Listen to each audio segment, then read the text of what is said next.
Hi guys, welcome back to the channel. चलिए उससे आगे का स्टार्ट करते हैं। जैसा कि आपको पता है कि हम 2000 ईयर का प्रीवियस ईयर क्वेश्चन पेपर कर रहे थे, पीजीटी का हिस्ट्री का। इसको हम ऑलरेडी दो सेक्शन में कर चुके हैं। आज हम उससे आगे के क्वेश्चंस करेंगे। अगर आप में से कोई भी जो इसे पहली बार देख रहा है इस वीडियो को, तो पहले उन दो वीडियोस को देख ले ताकि आपको हेल्प मिलेगी काफ़ी कुछ, क्योंकि ये हम उससे आगे का ये थर्ड पार्ट है इसका। हम आज 71 क्वेश्चन से स्टार्ट करेंगे। हमारे 30 क्वेश्चन और बचे हैं और पुराने वीडियोस का लिंक यहाँ कॉर्नर पे आई बटन पे क्लिक करने पे आपको मिल जाएगा, वरना आपको डिस्क्रिप्शन में भी मिल जाएगा। तो चलिए अब स्टार्ट करते हैं। आज का जो हमारा सेक्शन है उसमें है सामाजिक और सांस्कृतिक जागरण। इसमें हमारा फर्स्ट क्वेश्चन आया है, निम्नलिखित में से कौन आर्य समाज से संबंधित था?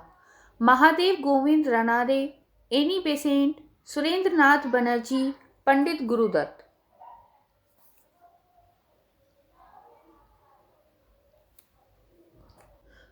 अगर हम बात महादेव गोविंद रनादे की करते हैं तो एक भारतीय सुधारवादी थे। इन्हें हम सामाजिक सम्मेलन आंदोलनों के संस्थापक भी कहते हैं। इन्होंने बाल विवाह, विधवा मुंडन, विवाह के आडंबरों पे जो खर्चे होते थे, इन सब का विरोध किया है। एनी बेसेंट को हम देखें तो एनी बेसेंट भारतीय राष्ट्रीय कांग्रेस की अध्यक्ष भी रही हैं और महिलाओं के अधिकारों की ये समर्थक रही हैं। ये भी आर्य समाज से संबंधित नहीं थी। सुरेंद्र नाथ बनर्जी, इन्हें हम राष्ट्रगुरु के नाम से भी जानते हैं। ठीक है। पंडित गुरुदत्त, ये आर्य समाज से संबंधित थे, ये आर्य समाज के प्रमुख नेता थे। तो हमारा इसका आंसर होगा पंडित गुरुदत्त। नेक्स्ट क्वेश्चन, तत्वबोधिनी पत्रिका से कौन संबंधित था? राजा राम मोहन राय, द्वारिका नाथ टैगोर, ये द्वारिका नाथ टैगोर है, देवेंद्र नाथ टैगोर, अक्षय कुमार दत्त। हम राजा राम मोहन राय की बात करें तो वो ब्राह्मण समाज के संस्थापक रहे हैं।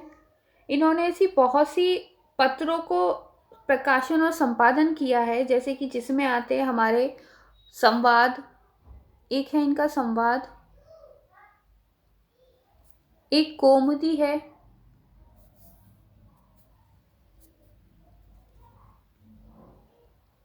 कौमुदी,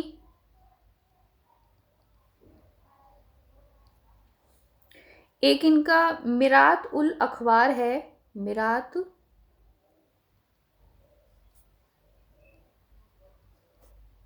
उल अखबार, बगदूत,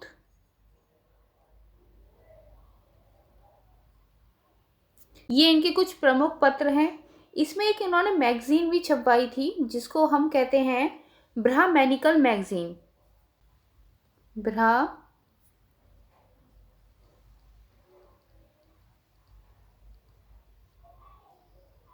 ये इन्होंने मैगजीन छपवाई थी, ब्राह्मणिकल मैगजीन। अगर हम द्वारिका नाथ टैगोर की बात करें तो ये बंगाल साहित्य से जुड़े हुए थे। और देवेंद्र नाथ टैगोर के साथ मिलकर इन्होंने बहुत से समाज सुधारक कार्य किए हैं। देवेंद्र नाथ टैगोर बंगाल साहित्य के विद्वान रहे हैं। इन्होंने तत्वबोधिनी पत्रिका को प्रकाशित किया है 1843 ईस्वी में। यहाँ लिख देती हूँ मैं।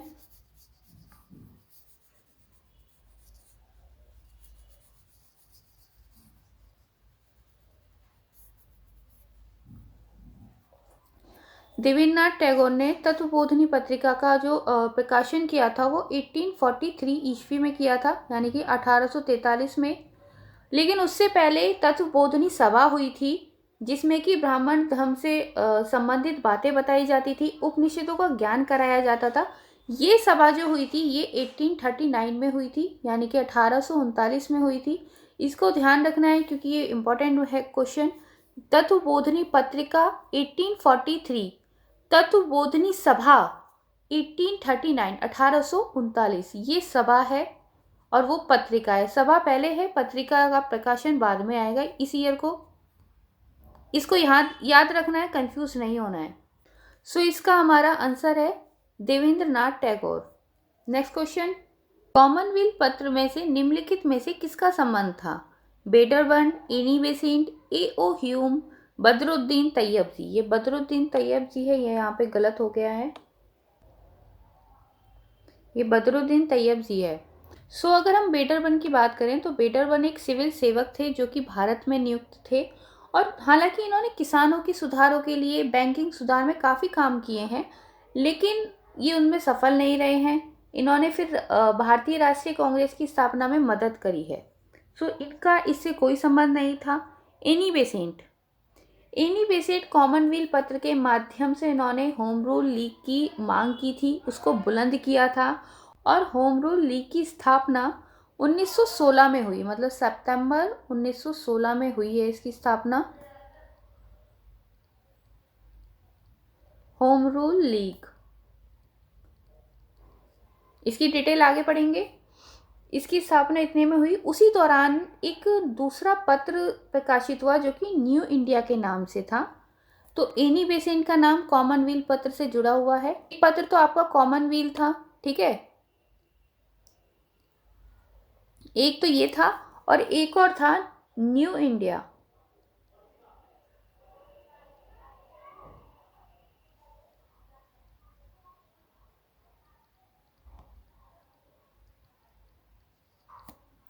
ये दो पत्र थे उस दौरान पे जो प्रकाशित हुए थे। ए ओ ह्यूम की अगर हम बात करें, की थी भारतीय राष्ट्रीय कांग्रेस की इन्होंने स्थापना की थी। ये सिविल सेवा के अधिकारी भी थे और राजनीतिक सुधारक भी थे। बदरुद्दीन तैयब जी, इनकी बात करें तो एक बैरिस्टर रहे हैं। इन्होंने मुंबई में मुसलमानों की शिक्षा के प्रचार के लिए एक संस्था की स्थापना की थी जिसका नाम है अंजुमन ए इस्लाम।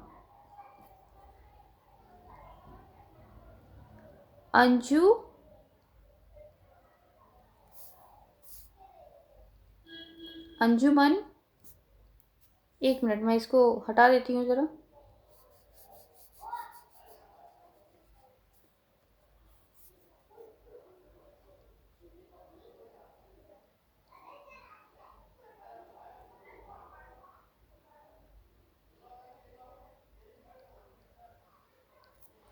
अंजुमन ए इस्लाम, इन्होंने इस संस्था की स्थापना की थी मुसलमानों की शिक्षा के प्रसार के लिए। नेक्स्ट क्वेश्चन, सन 1856 के विख्यात हिंदू विधवा पुनर्विवाह अधिनियम को पारित करवाने के लिए निम्नलिखित में से कौन उत्तरदायी था? देवेंद्रनाथ टैगोर, केशव चंद्र सेन, ईश्वर चंद्र विद्यासागर, अक्षय कुमार दत्त। अगर हम बात करें देवेंद्रनाथ टैगोर की, तो मैं ऊपर बता चुकी हूँ कि ये बंगाल साहित्य से जुड़े हुए थे, बहुत बड़े विद्वान थे, और इन्होंने तत्वबोधिनी पत्रिका और का प्रकाशन किया था। केशव चंद्र सेन की अगर हम बात करें तो ये एक हिंदू दार्शनिक रहे हैं, धार्मिक उपदेश इन्होंने दिए हैं, समाज सुधारक भी रहे हैं। ईश्वर चंद्र विद्यासागर, इनका नाम इससे जुड़ा हुआ है, इन्होंने पारित करवाने के लिए ये उत्तरदायी थे। ये बंगाल के प्रसिद्ध दार्शनिक, शिक्षाविद, समाज सुधारक, लेखक, मुद्रक, प्रकाशक, अनुवादक थे। ठीक है, ये नारी शिक्षा के समर्थक थे। ये नारी शिक्षा के समर्थक रहे हैं, विधवा पुनर्विवाह के भी समर्थक रहे हैं। इन्होंने अपने इकलौते पुत्र का विवाह एक विधवा से कराया था। इनके प्रयास से 1856 में विख्यात हिंदू विधवा पुनर्विवाह अधिनियम पारित हो पाया। ये इनके प्रयासों का नतीजा था। और इस टाइम पे लॉर्ड कैनिंग गवर्नर थे। अक्षय कुमार दत्त, ये भी एक बंगाली लेखक रहे हैं। इन्होंने देवेंद्रनाथ टैगोर के साथ मिलकर पुनर्विवाह, नारी शिक्षा और बाल विवाह और बहुविवाह पर रोक लगाने के प्रयास किए हैं। नेक्स्ट क्वेश्चन, सन 1891 के एज ऑफ कंसेप्ट एक्ट के अंतर्गत कन्याओं के विवाह की न्यूनतम आयु क्या निर्धारित की गई थी? 10 वर्ष, 12 वर्ष, 14 वर्ष, 15 वर्ष। इसका हमारा आंसर है 12 वर्ष। नेक्स्ट क्वेश्चन, महाराष्ट्र में प्रार्थना समाज की स्थापना की प्रेरणा किसने दी थी? देवेंद्रनाथ टैगोर, केशव चंद्र सेन, ईश्वर चंद्र विद्यासागर, महादेव गोविंद रनाडे। इसका हमारा आंसर होगा केशव चंद्र सेन। प्रार्थना समाज की जो स्थापना है वो 1867 में हुई है, यानी कि 1867, और ये बम्बई में हुई थी। ठीक है, इसको याद रखना है। नेक्स्ट क्वेश्चन, विवेकानंद और थियोसॉफिकल सोसाइटी के सुधार संबंधी हिंदू विचारों में पर्याप्त साम्यता है। निम्न में से कौन सा विचार थियोसॉफिकल सोसाइटी के विचारों से मिलता है? वे तंत्र और अंधविश्वासों में विश्वास रखते थे। उन्होंने हिंदुओं में विद्यमान हीनता की भावना को सामान्य करने का प्रयास किया।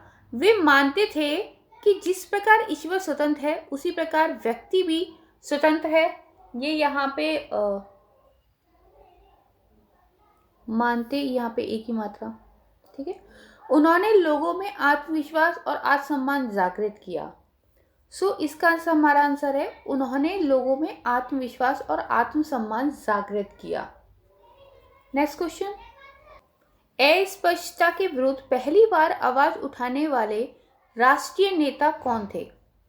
महात्मा गांधी, डॉक्टर भीमराव अंबेडकर, नारायण गुरु, ज्योतिबा फुले। अगर हम देखें तो महात्मा गांधी ने अस्पृश्यता के विरुद्ध जरूर थे, लेकिन उन्होंने ये पहली आवाज नहीं उठाई थी। डॉक्टर भीमराव अंबेडकर ये एक विधिवेत्ता थे, अर्थशास्त्री, राजनीतिज्ञ और समाज सुधारक भी थे। इन्होंने दलित बौद्ध आंदोलन को प्रेरित किया था। अछूतों, दलितों के साथ होने वाले भेदभाव के विरुद्ध इन्होंने अभियान चलाए हैं। श्रमिकों और किसानों, महिलाओं, इन सबके अधिकारों के लिए समर्थन किया है। महिलाओं के अधिकार और दलितों के अधिकार को पाने में इनका बहुत बड़ा रोल रहा है। ज्योतिबा फुले ने पहली बार अस्पृश्यता के विरुद्ध आवाज उठाई थी। ज्योतिबा फुले ने सत्य शोधक समाज की स्थापना की थी।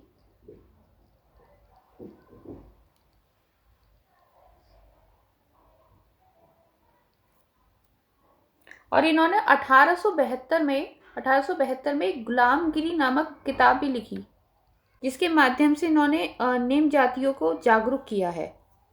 नेक्स्ट क्वेश्चन, इसका आंसर हमारा ज्योतिबा फुले है। शिवाली नुमानी 1914 ईस्वी तक जीवित देवबंद मदरसे के समर्थकों में थे। उनके संबंध में निम्न में से कौन सा कथन सत्य नहीं है? वे लोकतंत्रवादी होने के साथ ही साम्राज्यवाद के विरोधी थे। वे कांग्रेस के उच्च आदर्श के प्रशंसक थे। वे सैयद अहमद खां के अंग्रेजों के प्रति भक्ति को उचित मानते थे। वे इस्लामी एकता के समर्थक थे। हमें ध्यान देना, यहाँ पे नहीं पूछा है, ये होगा, वे सैयद अहमद खां के अंग्रेजों के प्रति भक्ति को उचित मानते थे, क्योंकि वो ऐसा बिल्कुल नहीं मानते थे। 1984 और 85 में इन्होंने लखनऊ में नख्तल उलमा और दारुल उलमा की स्थापना की थी। ये मुस्लिम शिक्षा प्रणाली में सुधार चाहते थे और इन्होंने इसके प्रयास के लिए अंग्रेजी व यूरोपियन विज्ञान को शामिल किया। ये इस चीज शामिल करने के समर्थक थे। हिंदू और मुस्लिम मेरी दो बेगमें हैं, मुस्लिम मेरी लाडली बेगम है। यह कथन निम्न में से किसका है?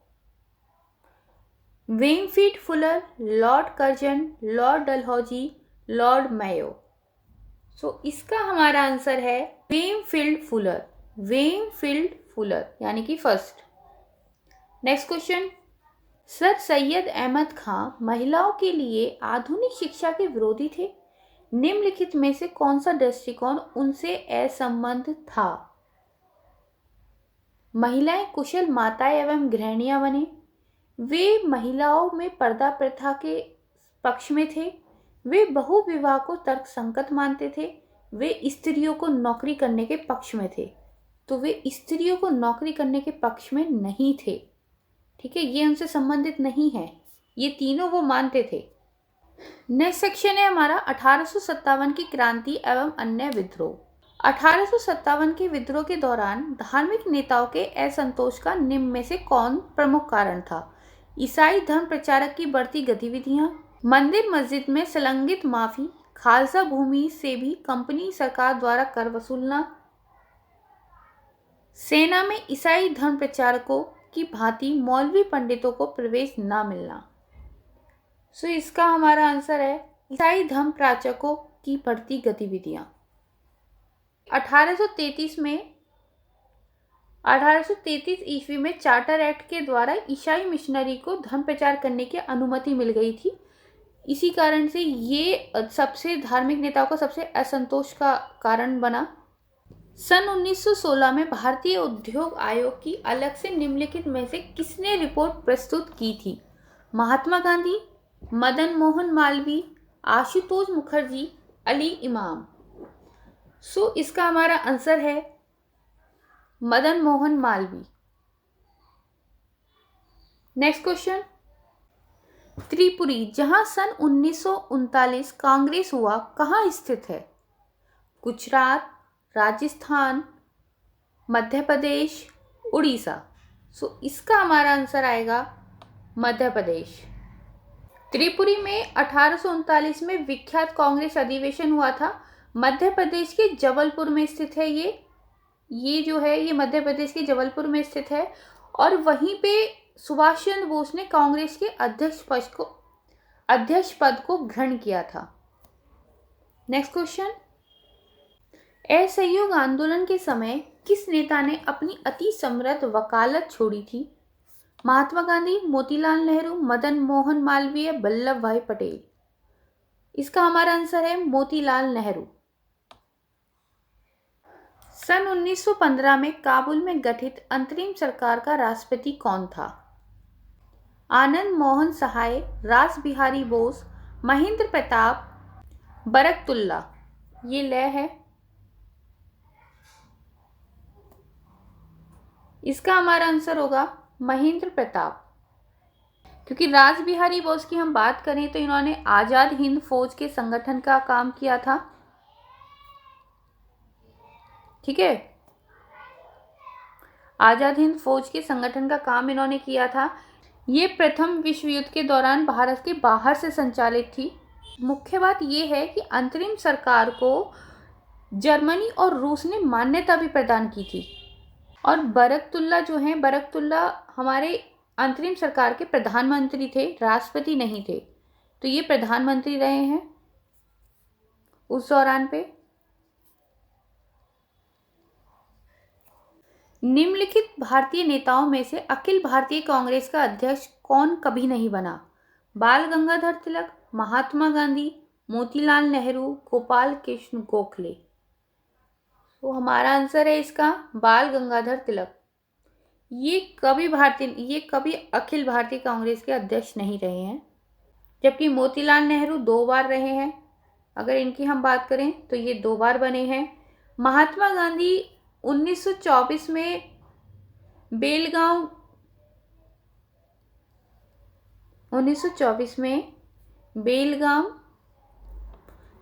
कांग्रेस अधिवेशन जो हुआ था ये उसमें अध्यक्ष बने थे, ये बस उसी में बने हैं। और गोपाल कृष्ण गोखले बनारस अधिवेशन जो कि 1905 में हुआ है। बाबू कुंवर सिंह ने अंग्रेजों के विरुद्ध अपनी अंतिम लड़ाई कब लड़ी? अक्टूबर 1857, दिसंबर 1857, फरवरी 1858, अप्रैल 1858। इन्होंने अपनी अंतिम लड़ाई अप्रैल 1858 में लड़ी।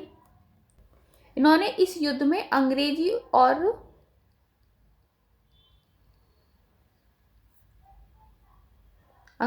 सिख सेना को पराजित किया था।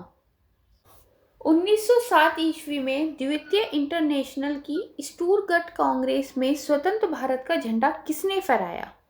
श्यामजी कृष्ण वर्मा, हरदयाल, M.N. रॉय, मैडम कामा। इसका हमारा आंसर है मैडम कामा। राष्ट्रगीत वंदे मातरम का कांग्रेस के अध्यक्ष द्वारा किस कांग्रेस में विरोध किया गया था? सूरत कांग्रेस, कोकनन कांग्रेस, ये यहाँ पे एक ही मात्रा है, बेलगांव कांग्रेस, गया कांग्रेस। तो सूरत कांग्रेस की हम बात करें तो ये 1907 में हुई है और इसमें कांग्रेस 2 दल में बट गई थी, एक गरम दल, एक नरम दल। रास बिहारी घोष इसके अध्यक्ष थे। कोकनन कांग्रेस, इसी में इसका विरोध किया गया था। इस टाइम इसके अध्यक्ष थे मौलाना मोहम्मद अली। इसी कांग्रेस में वंदे मातरम का विरोध किया गया था, राष्ट्रीय गीत का। गया कांग्रेस जो है ये आपकी हुई है 1922 में।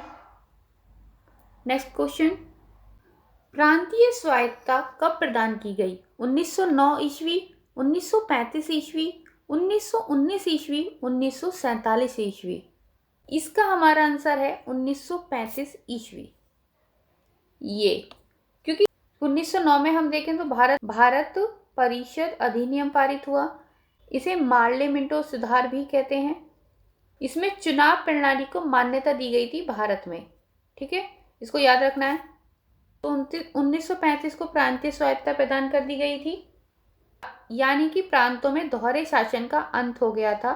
जो दोहरा शासन चल रहा था उसका अंत कर दिया था और पूर्ण उत्तरदायी शासन की स्थापना की गई। 1919 में रॉलेट एक्ट आया है, जिसके अंतर्गत सरकार ने राजनीतिक गतिविधियों को दबाने के लिए अधिकार प्रदान किए और 2 साल तक किसी भी मुकदमे को चलाकर राजनीतिक कैदियों को हिरासत में रखने की अनुमति दी गई। 1947 एक्ट, ये अंतिम अधिनियम था।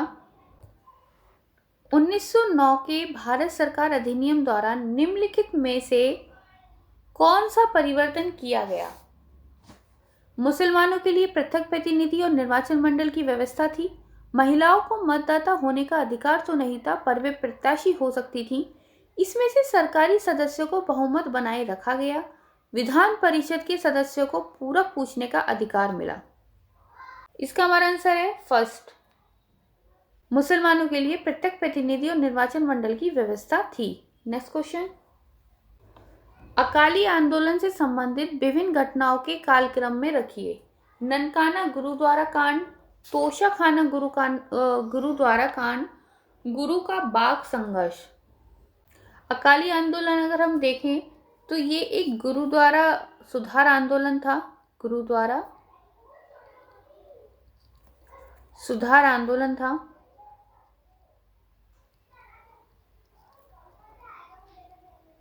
– 1920 में भारतीय गुरुद्वारों में सुधार लाने के लिए इस आंदोलन को चलाया गया था। अभी इसका क्रम देखते हैं। ननकाना गुरुद्वारा कांड, अगर हम इसको देखें तो ये हुआ था फरवरी 1921। तोशाखाना गुरुद्वारा कांड, ये हुआ था मई 1921। और गुरु का बाग संघर्ष, इसको हम देखते हैं तो ये हमारा हुआ है अगस्त 1922। इस हिसाब से इसका फर्स्ट ऑप्शन ही हमारा आंसर है, फर्स्ट, सेकंड, थर्ड। राष्ट्रवादियों ने बंबई के निकट पहली बार गुप्त ट्रांसमिट का उपयोग किया था। असहयोग आंदोलन में, सविनय अवज्ञा आंदोलन के पहले चरण में, सविनय अवज्ञा आंदोलन के दूसरे चरण में, भारत छोड़ो आंदोलन में। इसका हमारा आंसर है भारत छोड़ो आंदोलन में। इस दौरान गुप्त ट्रांसमिट का प्रयोग किया गया था, जिसे 1942 नवंबर 1942 में पुलिस द्वारा खोज लिया गया और उसके बाद उस पर पाबंदी लगा दी गई कि फिर से ऐसा प्रयोग नहीं किया जाएगा। असहयोग आंदोलन को अगर हम देखें तो ये 1 अगस्त 1920 में हुआ है। ठीक है, सविनय अवज्ञा आंदोलन का पहला चरण जो है ये है 12 मार्च 1930। भारत छोड़ो आंदोलन ये 8 अगस्त 1942 है। निम्न कथन किसका है? अभिरक्षण को मांग करने वाले मुसलमान मूर्ख हैं तथा इसे अस्वीकारने वाले हिंदू उनसे ज्यादा मूर्ख हैं। अब्दुल कलाम आजाद, मोहम्मद इकबाल, मोहम्मद अली जिन्ना, जवाहरलाल नेहरू। ये कथन था मोहम्मद अली जिन्ना का। नेक्स्ट क्वेश्चन, कांग्रेस का जन्म सेफ्टी बल के रूप में हो रहा है। निम्न में से ये किसका कथन है? A.O. Hume, W.C. Banerjee, Wedderburn, Lord Dufferin. ये कथन है बेटरबर्न का। निम्नलिखित कथनों पर विचार करें। कथन ए, 8वीं से 13वीं शताब्दी के युग को कभी कभी अंधकार का युग कहा जाता है। वर्तमान भारत की अनेक संस्थाओं ने इसी समय स्थायी स्वरूप प्राप्त करना प्रारंभ किया। निम्नलिखित कूट के अनुसार अपना उत्तर चुनना है। ए और आर दोनों सत्य हैं, परंतु ए की सही व्याख्या आर नहीं है। ए सत्य है परंतु आर असत्य है। ए और आर दोनों सत्य हैं और ए की सही व्याख्या आर है। ए असत्य है परंतु आर सत्य है। इसका हमारा आंसर है ए और आर दोनों सत्य हैं परंतु ए का सही व्याख्या आर नहीं है। नेक्स्ट क्वेश्चन, निम्नलिखित कथनों पर विचार करें। 9वीं से 12वीं शताब्दी के मध्य अनेक उपजातियों के उदय के उल्लेख प्राप्त होते हैं। कथन आर, वाणिज्य गतिविधि एवं जनसंख्या की गतिशीलता ने इस प्रक्रिया में वृद्धि की है। तो इसका हमारा आंसर होगा ए और आर दोनों सत्य हैं और ए की सही व्याख्या आर है। नेक्स्ट क्वेश्चन, 18वीं शताब्दी में बंगाल से निर्यात होने वाली वस्तुओं में प्रमुख निम्न में से कौन सी थी? इस्पात, शोरा, घोड़े, नमक। ये शोरा है।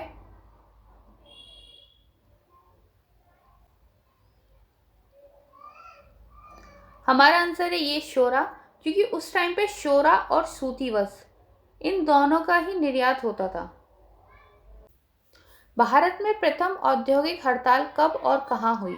1885 ईस्वी में बम्बई कपड़ा मिल में, 1877 ईस्वी में ऊनी कपड़ा मिल कानपुर में, 1905 ईस्वी ऊनी कपड़ा मिल कानपुर में, 1906 ईस्वी में कलकत्ता के जूट मिल में। इसका हमारा आंसर है बम्बई कपड़ा मिल, यानी कि 1885 ईस्वी में बम्बई कपड़ा मिल में हुई थी। अब ये क्वेश्चन पेपर 2000 का खत्म हो चुका है। अब हम नेक्स्ट क्लास जो करेंगे वो 2002 क्वेश्चन पेपर पे करेंगे। अगर आपको कोई प्रॉब्लम है या कुछ समझ में नहीं आया तो मुझे कमेंट बॉक्स में कमेंट कर सकते हैं, आप पूछ सकते हैं। और अगर आपको इसकी पीडीएफ चाहिए तो डिस्क्रिप्शन में टेलीग्राम ग्रुप लिंक है, आप वहाँ पे जाके ज्वाइन कर सकते हैं और आप बता सकते हैं कि आपको इसका पीडीएफ चाहिए। चलिए अब फिर मिलते हैं, बाय।